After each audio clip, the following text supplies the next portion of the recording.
Hello दोस्तों, स्वागत है आपके हमारे एजुकेशन प्लेटफॉर्म जिसका नाम है स्वैक मैथ साइंस पॉइंट और हम हैं आपके प्यारे दोस्त जय गो। दोस्तों, आज हम आए हैं एक मज़ेदार स्टोरी के साथ जिसे हम ग्रामर में वॉइस के नाम से जानते हैं। यह हमारे प्यारे स्टूडेंट्स को बड़ा परेशान कर रही है और जहां मेरे दोस्तों की परेशानी हो तो उसे मिटाना तो बनता है। दोस्तों, डोंट फिकर, आई एम हियर। दोस्तों, स्टार्ट करते हैं हमारा मज़ेदार स्टोरी। दोस्तों, यह बात वॉइस के दो प्यारे बच्चों की है, यानी एक्टिव और पैसिव की, जो किसी एक वाक्य को अलग अलग प्रकार से बोला करते थे। उनके पिता को भी हमारे प्यारे स्टूडेंट्स और दोस्तों की तरह परेशानी आ गई, क्योंकि उनकी बातें कभी कभी न समझने योग्य बन जाया करती थी। तो दोस्तों, वॉइस को देखकर मुझे बड़ा दुख हुआ और मैंने किताबों को छानकर उनके लिए संजीवनी रूपी कुछ रूल्स निकाल लाए और उनको जाकर मैंने बता दिया। तो वॉइस इन रूल्स को सुनकर बहुत ही खुश हुआ और अपने बच्चों को समझने और समझाने लगा। दोस्तों, आज उन नियमों का प्रसार जय गो आप सभी के सामने इस प्लेटफॉर्म पे करने वाला है। इन नियमों की सहायता से आप भी समझने और समझाने लगेंगे। Let's start. दोस्तों, सबसे पहले हम टेंस का एक्टिव से पैसिव में बदलना नियम सीखेंगे। तो स्टार्ट करने से पहले एक दो बातों का विशेष ध्यान दें कि जब भी पैसिव कोई वाक्य बोलेगा तो हमेशा वर्ब का थर्ड फॉर्म ही रखेगा। एक्टिव में आप कोई भी वर्ब का फॉर्म रख सकते हैं, लेकिन पैसिव हमेशा वर्ब का थर्ड फॉर्म ही रखेगा, चाहे किसी भी प्रकार का सेंटेंस हो। दूसरी बात, सब्जेक्ट के साथ बाई का प्रयोग कर इसे ऑब्जेक्ट के साथ रिप्लेस कर दिया जाएगा। इन दो बातों को विशेष ध्यान दीजिए दोस्तों, क्योंकि ये हर सेंटेंस हर टेंस में यूज़ किए जाएंगे। दोस्तों, अब हमारा सबसे पहला नियम इंडेफिनिट टेंस के लिए होगा और सबसे पहला इंडेफिनिट टेंस हमारा प्रेजेंट ही होता है। तो प्रेजेंट इंडेफिनिट टेंस के लिए हमारा सबसे पहला रूल होगा। सबसे पहले आपको हम बताते हैं इसका स्ट्रक्चर। एक्टिव वॉइस के लिए सबसे पहला स्ट्रक्चर है एक्टिव वॉइस के लिए सब्जेक्ट प्लस वर्ब का फर्स्ट फॉर्म या यस या ईएस प्लस ऑब्जेक्ट। और हमारे पैसिव वॉइस में ध्यान दीजिएगा दोस्तों, जहाँ पे एक्टिव सब्जेक्ट को रखता है वहीं पे पैसिव पहले ऑब्जेक्ट को रखता है, उसके बाद इज एम आर को रखता है, फिर वर्ब का थर्ड फॉर्म, फिर प्लस बाई सब्जेक्ट। मतलब दोस्तों, इंडेफिनिट टेंस को बोलने के लिए एक्टिव जो सब्जेक्ट को आगे रख के बात करता है वही पैसिव ऑब्जेक्ट को रख के बात करता है। इन स्ट्रक्चर से यह पता चल रहा है दोस्तों, सब्जेक्ट को प्रधानता कौन दे रहा है? एक्टिव, और ऑब्जेक्ट को प्रधानता हमारा पैसिव दे रहा है। दोस्तों, अब इन नियमों से एक्टिव की बातों को हम पैसिव में परिवर्तित कर सकते हैं, बस यही स्ट्रक्चर के द्वारा। तो एक्टिव में करने के लिए तैयार हो जाइए दोस्तों। आइए एग्जाम्पल देखते हैं। पहला एग्जाम्पल है, एक्टिव बोल रहा है राम टीचर्स हिम, राम उसे पढ़ाता है। पैसिव उसी बात को कैसे कह रहा है दोस्तों, सुनिए। पैसिव कहता है he is taught by Ram. वाह, क्या बात है, क्या बात बोला इसने, वाह दोस्तों। दोस्तों, आप देख सकते हैं कि एक्टिव वॉइस में सब्जेक्ट राम आगे है, परंतु पैसिव वॉइस में राम बाई का प्रयोग के साथ पीछे आ गया है। और जैसा हमने आपको दो बातें शुरू में ही बता दिए थे कि पैसिव में वर्ब का थर्ड फॉर्म हमेशा लगेगा और सब्जेक्ट और ऑब्जेक्ट की स्थिति को बदल दिया जाएगा। चलिए और कुछ एग्जाम्पल को देखते हैं और आपको समझाने की कोशिश करते हैं। पहला एग्जाम्पल है दोस्तों हमारा, we play cricket in the park.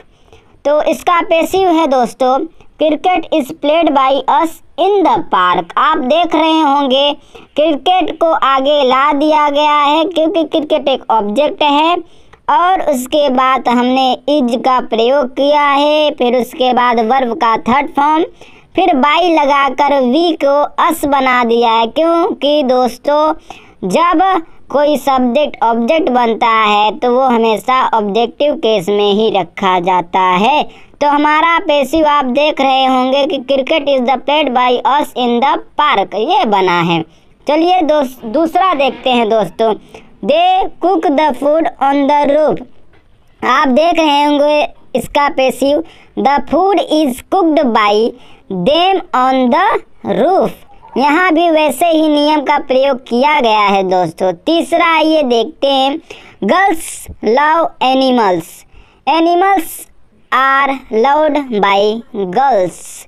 तो आप देख रहे होंगे यहाँ पे दोस्तों एनिमल्स एस लगा था, इसमें बहुवचन है इसलिए यहाँ पे आर का प्रयोग किया गया है। उसके बाद लव में थर्ड फॉर्म लगाकर बाय गर्ल्स लिख दिया गया। अब गर्ल्स नाउन का कोई ऑब्जेक्टिव केस नहीं होता, वो जैसा है सब्जेक्ट में वैसा ही ऑब्जेक्ट में भी रहता है दोस्तों। अगर अब बात की जाए प्रेजेंट कॉन्टिन्यूअस टेंस में एक्टिव और पैसिव के रूल की, तो हमें सर्वप्रथम इनके स्ट्रक्चर को देखना होगा। एक्टिव का स्ट्रक्चर है आपके सामने दोस्तों, देखिए फिर से इसमें सब्जेक्ट को पहले रखा गया है, फिर उसके बाद is am are plus verb के में आईएनजी का फॉर्म का यूज़ किया गया है, प्लस ऑब्जेक्ट और अदर, जो भी अदर आएंगे ऑब्जेक्ट के बाद लिखे जाएंगे।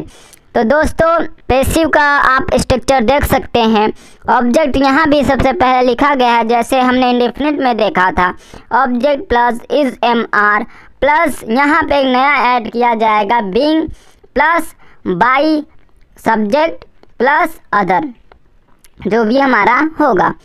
अगर दोस्तों इनमें हम ध्यान दे रहे हैं तो इंडेफिनिट की ही तरह इसमें सिर्फ चेंजिंग यही है कि सब्जेक्ट को पीछे लाया गया है पैसिव में और ऑब्जेक्ट को आगे लाया गया है।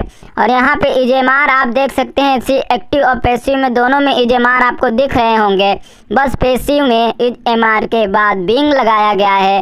और जैसा मैंने आपको बताया था दोस्तों कि पैसिव हमेशा वर्ब का थर्ड फॉर्म लेगा, और यहाँ पे देख लीजिए, आप देख सकते हैं कि उन्होंने वर्ब का थर्ड फॉर्म ही लिया है।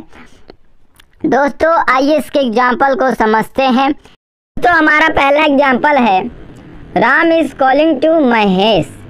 तो दोस्तों अगर इसका हम पैसिव बनाने जाएं तो देखिए महेश आगे आ जाएंगे, महेश इज़, उसके बाद बीइंग लगेगा जैसा आपके स्ट्रक्चर में दिया गया है। उसके बाद हम कॉल्ड का प्रयोग करेंगे वर्ब का थर्ड फॉर्म का, फिर बाई लगाकर राम को पीछे लिखेंगे। तो दोस्तों इसका बनेगा Mahesh is being called by Ram. दोस्तों यदि आपको ना समझ में आ रहा हो तो हम दूसरे एग्जाम्पल से आपको समझाना चाहें। दोस्तों हमारा दूसरा एग्जाम्पल है, आई एम स्पीकिंग इंग्लिश। यदि इसका पैसिव बनाने चले हम दोस्तों तो इंग्लिश आगे आ जाएगा, तो बनेगा इंग्लिश। उसके बाद हम इसके साथ इज का प्रयोग करेंगे क्योंकि ये सिंगुलर है, इज। उसके बाद हम बीइंग का प्रयोग करेंगे, बीइंग लगाएंगे, फिर स्पीक का थर्ड फॉर्म स्पोकन लगाएंगे। उसके बाद हम बाई के साथ मी का प्रयोग कर देंगे।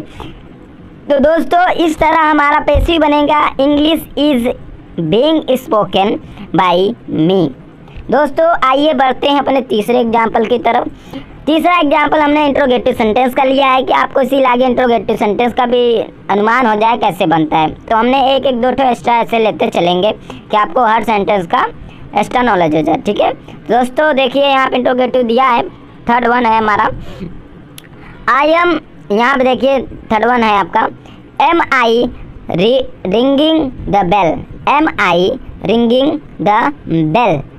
यदि दोस्तों इसका हम बनाने चले पैसिव तो देखिए जहाँ पे एम आई के अनुसार आया है, अब यहाँ एम ना लगकर इज लगेगा क्योंकि बेल पीछे से आगे आएगा, ऑब्जेक्ट से सब्जेक्ट बनेगा तो बेल इज लेगा ना कि एम लेगा। आप जानते हैं एम सिर्फ आई ही लेता है। तो यहाँ पे दोस्तों इज द बेल। उसके बाद हम किसका प्रयोग करेंगे, बीइंग का। दोस्तों याद रखिएगा बीइंग अपने ही स्थान पे रहेगा, हमेशा वर्ब के साथ सटा रहेगा। यहाँ पर इंट्रोगेटिव में सिर्फ यही चेंजिंग हुआ है कि जहाँ सब्जेक्ट को होना चाहिए वहाँ हेल्पिंग वर्ब आ गया और हेल्पिंग वर्ब के जगह सब्जेक्ट चला गया, बस अदल बदल लिए हैं, बाकी और कोई अपना स्थान नहीं बदलेगा। तो जहाँ इज है, जहाँ एम था वहाँ मैंने इज इसको बदल के लिख दिया, जहाँ आई उसके स्थान पर था देखिए आप बेल लिखा गया है, फिर बीइंग लगा देंगे।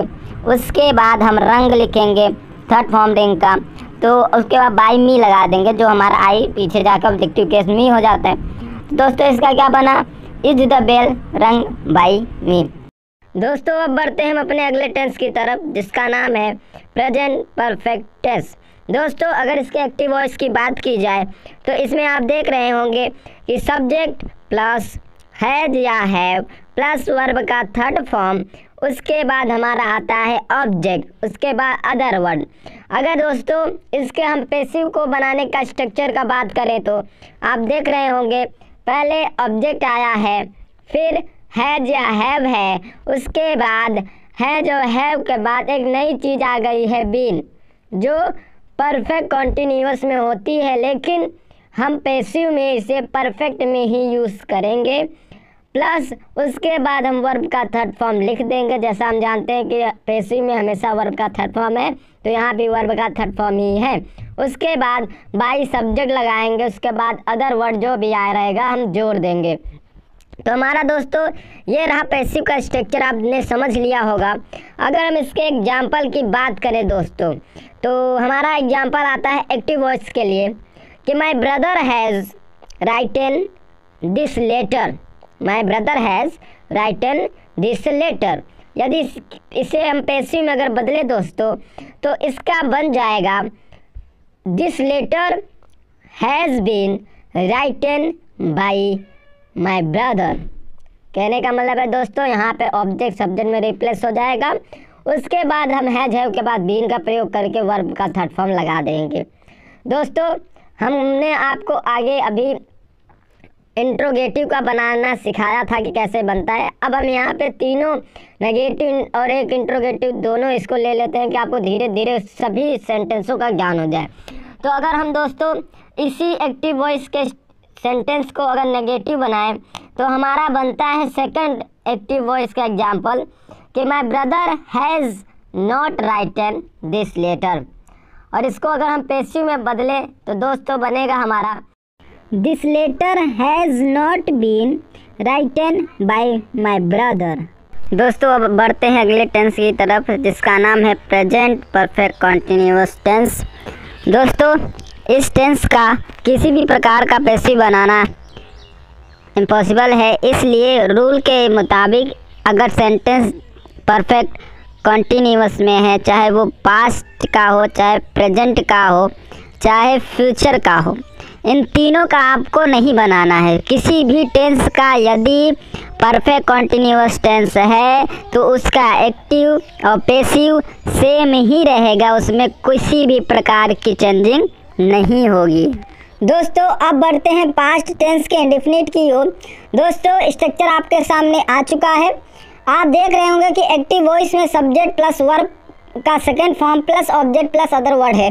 और यहीं अगर पैसिव के स्ट्रक्चर की बात करें तो सब आप जानते हैं सब्जेक्ट ऑब्जेक्ट की जगह आ जाता है ऑब्जेक्ट प्लस वाज वर्ब हो जाता है, प्लस वर्ब का थर्ड फॉर्म लग जाता है, प्लस बाई सब्जेक्ट होता है।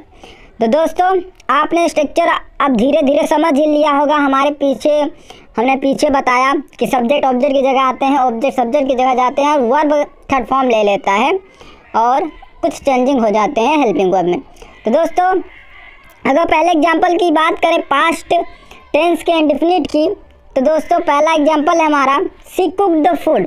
शी कुक्ड द फूड, इसका अगर हम बनाएं तो द फूड ऑब्जेक्ट है, आगे आ जाएगा तो बनेगा द फूड, उसके बाद लगेगा वाज क्योंकि फूड सिंगुलर है, तो द फूड वाज। फिर कुक का थर्ड फॉर्म कुक्ड ही होता है, सेकंड और थर्ड फॉर्म सेम होता है कुक्ड। उसके बाद बाई हर, सब्जेक्ट के साथ जो सी है वो हर बन जाएगा क्योंकि प्रोनाउंस के ऑब्जेक्टिव फॉर्म अलग अलग होते हैं, सब्जेक्टिव ऑब्जेक्टिव अलग होते हैं, तो सी का ऑब्जेक्टिव केस हर होता है तो हर हो जाएगा, बाई सब्जेक्ट ले लेगा। तो दोस्तों यदि इसके हम सेकेंड एग्जाम्पल की बात करें पास्ट इंडेफिनिट का, तो बनेगा why did they take the tea. Why did they take the T.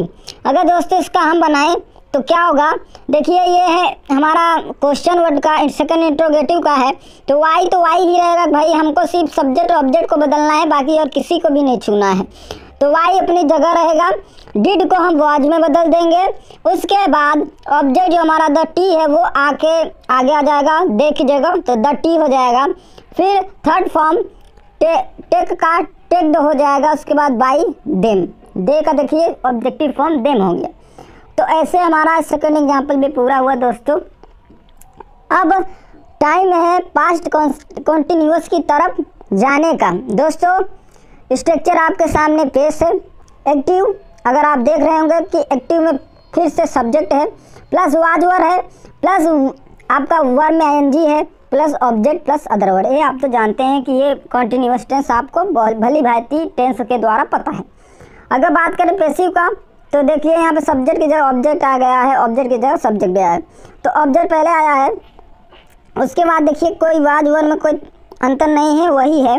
उसके बाद बीइंग का प्रयोग किया गया है, फिर वर्ब का थर्ड फॉर्म रखा गया है, उसके बाद बाई सब्जेक्ट। जैसे प्रेजेंट कॉन्टिन्यूअस में हुआ था कि इजमार था, बस बीइंग लगाया गया था, उसके बाद वर्ब का थर्ड फॉर्म, वैसे ही यहाँ पे वाज वर्ब रहेगा, बीइंग तो आएगा भैया देखिए, क्योंकि आईएनजी फॉर्म रखना ही होगा। तो दोस्तों अगर इसके एग्जाम्पल की बात करें तो इसका पहला एग्जाम्पल आपके सामने है दोस्तों। John was editing my video yesterday. यदि इसका हम पैसिव बनाए दोस्तों तो माई वीडियो ऑब्जेक्ट है, ये आ जाएगा आगे और बनेगा माई वीडियो, फिर उसके बाद हम वॉज लगाएंगे, माई वीडियो वॉज, फिर बीइंग का प्रयोग होगा, फिर एडिट का आप थर्ड फॉर्म लगाएंगे एडिटेड, फिर बाई, फिर जॉन, फिर यस्टरडे लास्ट में लिख देंगे। आप चाहें तो यस्टरडे के बाद बाई जॉन भी लास्ट में लिख सकते हैं, इसमें कोई दिक्कत नहीं है। तो इसका कंप्लीट बनेगा दोस्तों my video was being edited by John yesterday. यदि दोस्तों हम इसके सेकंड एग्जाम्पल की बात करें तो हमारा सेकंड एग्जाम्पल आपके सामने आ गया होगा। ज्योति वॉज कॉपिंग द आंसर्स।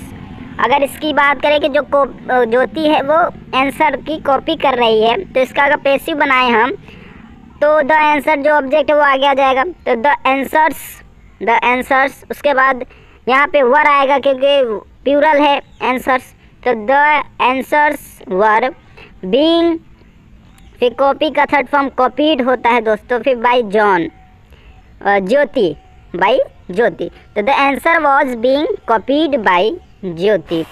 दोस्तों ये हुआ इसका सेकंड एग्जाम्पल कंप्लीट।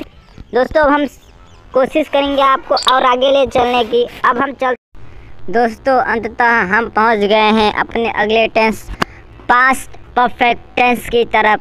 दोस्तों यदि इसके स्ट्रक्चर की बात की जाए तो पैसिव में हम देखेंगे कि सबसे पहले सब्जेक्ट आता है, उसके बाद हैड आता है, फिर प्लस वर्ब का थर्ड फॉर्म लगेगा, फिर ऑब्जेक्ट, फिर अदर वर्ड। याद रखिएगा दोस्तों पास्ट परफेक्ट में सिर्फ एक ही हेल्पिंग वर्ब होता है हैड। आप चाहें इसको सिंगुलर के साथ लगाएं चाहे प्लूरल के साथ लगाएं, दोनों ही में से एक ही लगेगा हैड, इसमें कोई दिक्कत नहीं है। अगर इसके पैसिव स्ट्रक्चर की बात करें तो दोस्तों पहले आ जाता है हमारा ऑब्जेक्ट, फिर प्लस हैड आता है, उसके बाद बीन आता है, फिर दोस्तों फिर वर्ब का हमारा थर्ड फॉर्म आता है, उसके बाद हमारा बाई सब्जेक्ट आता है।